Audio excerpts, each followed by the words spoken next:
qardaşımızda əla hörmət. Hörmətini qazanan oğuldur ilkin, Halalzadə dolanan oğuldur ilkin. haqq deyib haqq yolunu gedən oğuldur. Hər bir kəsə hörmət edən oğuldur. Belə oğlanlar hər zaman var olsun. İlahi hər zaman səzə yar olsun. İlkin sənin binə qədimdir ünvanın, Qardaş sənin hər an sağ olsun canın. binə qədidə asılıb hörmətin var.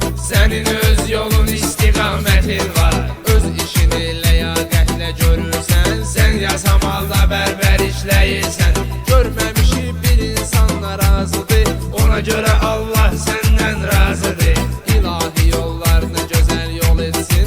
Hər an sənin uğurlarını bol etsin. Halal çörək qazanmısan həmişə. Hər an sidq ürəklə yanaşdın işə. Sənin hər kəsi ilə ünsiyyətin var. Maşallah hörmətin, mədəniyyətin var. Ədəbli, qanacaqlı qardaşımızsan.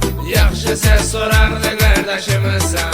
Ruzini Allah verir hər an sənə. Kömək olsun Xaliq-i Sübhan sənə. İlahi versin sənə can sağlığı. Yəni sənə bəsdir özünün ağlığı. Hamı xətrini istəyir birbaşa. Görüm ayaqların dəyməsin daşa. İşlərində uğurlar olsun qaqam. Sənə məndən asobu olsun salam. Yoxdur yaxşılıqda sənə tayinkin. Ruzini versin ilahi ayinkin.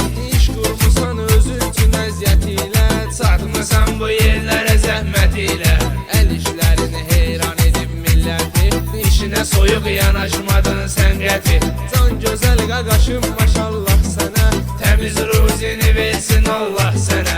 Yaxın dostlarını da unutmaram mən. Unutturmaram